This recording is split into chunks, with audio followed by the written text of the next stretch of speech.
Здравейте!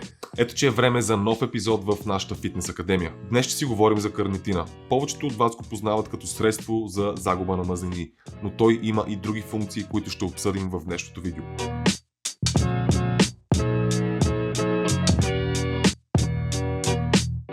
Какво е карнитинът? Да, това е може би най-популярната хранителна добавка за отслабване, но сама по себе си тя няма да свали излишните килограми. Свалянето на подкожните мазнини е обвързано с приема и разхода на калории в твоето ежедневие. На тази тема сме говорили в предишните клипове, така че днес ще се фокусираме основно върху карнитина. Карнитинът е аминокиселина, която тялото може да синтезира от лизин и метионин. Тялото може да съхранява карнитина, като 98% ги съхранява в скелетния и сърдечният мускул, а само 2% в черния дроб и бъбреците. Той се намира главно в животинските продукти, като добри източници са яйца, риба, млечни продукти и месо. При хора, които са на растителна диета или имат здравословни проблеми, могат да се появят дефицити на карнитин. Като за сравнение в свинската шунка откриваме 449 мг на 100 грама шунка, а в пилешките гърди 180 мг на 100 грама. А стойностите, които намираме при вегани, които не го допъват специално, е 1,2 мг на ден.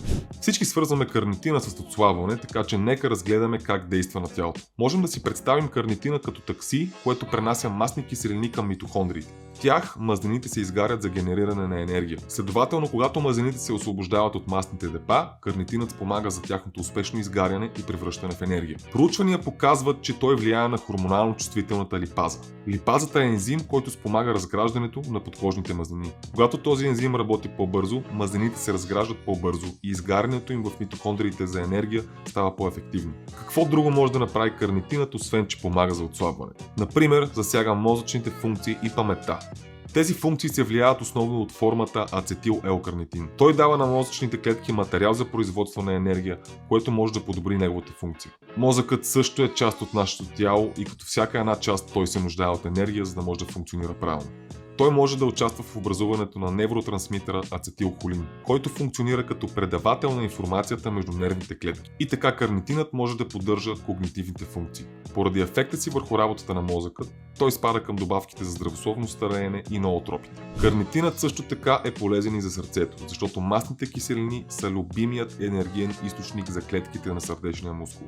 Той също така играе роля в отстраняването на вредните продукти, които възникват в биохимичните процеси на метаболизма. Някои изследвания показват положителен ефект на карнитина върху инсулиновата резистентност и високата кръвна захар. Това може да направи преноса на захар от кръвта към клетките по-ефективен. В друго проучване, при което жени с поликистозни яйчници са приемали 3 грама карнитин на ден, показва, че има по-голям брой успешни бременности, отколкото друга контролна група с плацебо ефект. Освен всичко друго, той действа и като антиоксидант, което помага да съхраним клетките си от оксидативен стрес.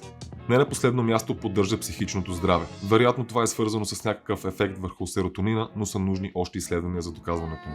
Какви форми на карнитин познаваме? Първият е L-карнитин база. Това е 100% чист карнитин в течна форма, който се абсорбира много добре от тялото. L-карнитин тартарат е комбинация от карнитин с сол на винената киселина. Тази форма ни помага най-много при спорт. Ацетил L-карнитинът е най-използваната форма като ноотроп за подпомагане на мозъчната дейност.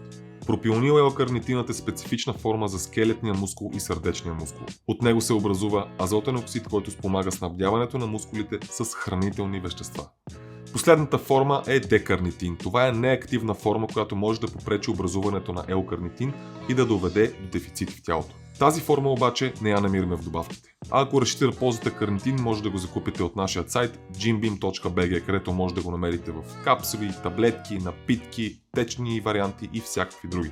Недостигът на карнитин може да бъде разпределен в няколко категории.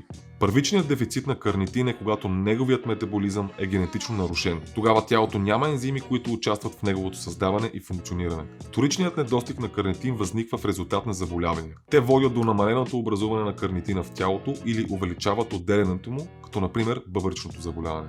Хранително индуцираният прием на карнитин може да бъде причинен от лошо усвояване или нисък прием при храна, като той често може да се прояви при хора, които не консумират животински продукти или са основно на растителна диета. Ако все пак решите да приемате L-карнитин, то не забравяйте да го дозирате правилно. За чист карнитин от 500 до 2000 мг на ден, за ацетил L-карнитин от 630 до 2500 мг на ден, L-карнитин L-тартарат от 1000 до 4000 мг на ден, като може да бъде под формата на на таблетки или прах. И пропионил L-карнитин от 1000 до 4000 мг на ден.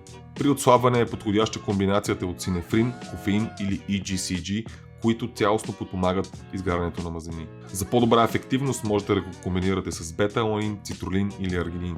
Комбинация с други ноотропици, като гинко билоба, например, може да подобри мозъчната функция. Карнитинът е чудесен помощник, ако искате да понижите подкожните си мазнини. Но не забравяйте, че диетата и тренировките са също толкова важни. Ако клипът ви е бил полезен и сте намерили нещо, което ще използвате във вашето ежедневие, пишете долу в коментарите, последвайте ни, харесайте клипчето и до следващия епизод.